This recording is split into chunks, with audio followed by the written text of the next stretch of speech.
They were all different patients with same story, with the same man. I work the night shift in a psychiatric hospital. That sentence alone is enough to raise a few eyebrows. People outside the field think it's all padded walls and straitjackets. It's not.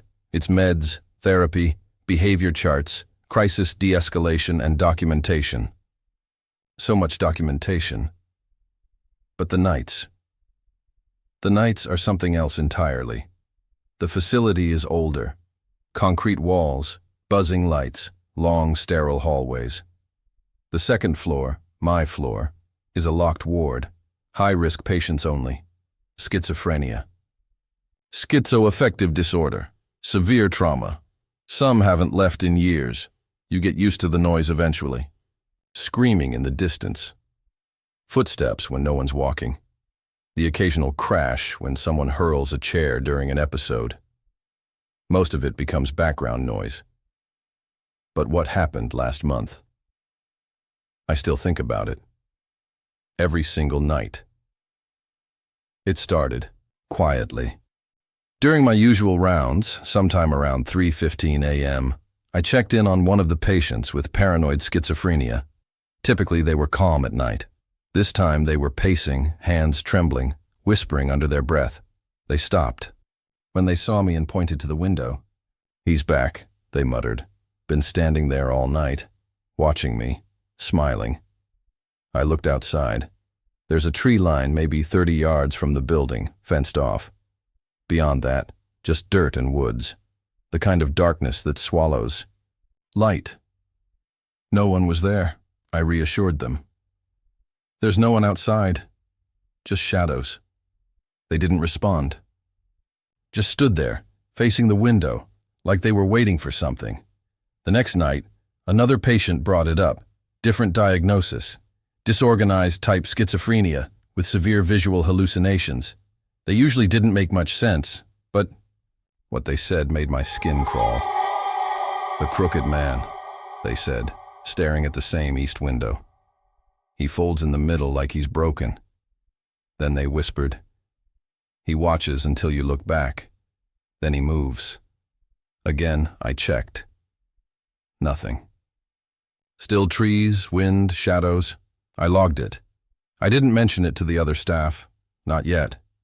Thought maybe my patients were echoing each other's delusions. Psychological contagion is real, especially when they're in the same group therapy. I told myself it was just their illness talking. Nothing to worry about. But it kept happening. Third patient, this one with catatonia, who rarely spoke, looked at me during meds and said, "He waved at me again." That was it. No eye contact. No expression. Just those words. I didn't know what to say, because now it wasn't just one patient. It wasn't just a coincidence. Different people, different symptoms, no overlap, and yet they were all seeing him. I finally brought it up to the others. AM, break room, bitter coffee, overhead lights buzzing like always. I asked casually, "Anyone else's patients talking about someone outside their window?" At first, silence. Then one of the night nurses looked up from her phone. "Actually, yeah," another chimed in.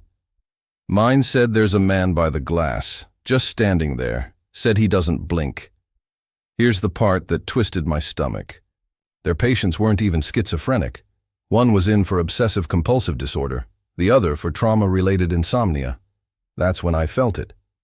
That sinking sensation, like the floor dropped an inch. We checked the cameras.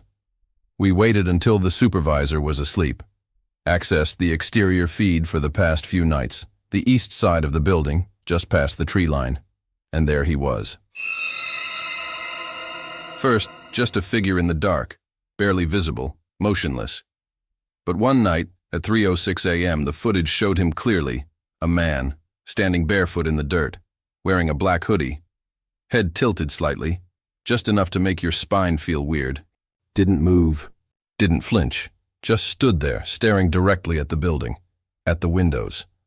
At one point, he lifted his arm and waved, then, gone. Not walked away, just vanished between frames.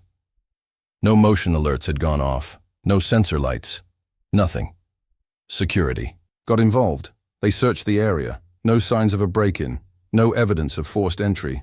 Even the dirt around the tree line was undisturbed. They brought dogs the next day. The dogs didn't react at all. We were told not to bring it up again. You'll just feed their delusions, they said. You don't want to validate hallucinations. Except, those weren't hallucinations. And the patients knew something was off. Then they found the hoodie. A few nights later, groundskeeping found something buried under a layer of leaves. Near the fence, behind the east wing, a tattered, black hoodie. Torn at the sleeves, soaked from the last rainfall, and under it, a Polaroid photo, ruined edges, water damaged. But the image was clear. It was a photo of the psychiatric hospital, taken from outside, at night. And in the reflection of the window, you could see the nurses' station. 3 of us, standing there, coffee cups in hand, watching the monitors. That photo had been taken before we ever checked the security footage. Before we even suspected someone was out there. No one ever admitted how it got there. No prints. No explanation. We never told the patients. What would we even say? Hey, you were right about the man in the hoodie. He really was watching you, and us. We let them keep believing it was a hallucination. It was safer that way. For them, maybe for us too. But I still think about it. Every night when I walk past those rooms, when I glance out those windows, sometimes I catch myself watching the tree line. And once, just once, I thought I saw something shift, something bent. I shut the blinds now, every time, because I know he's still out there.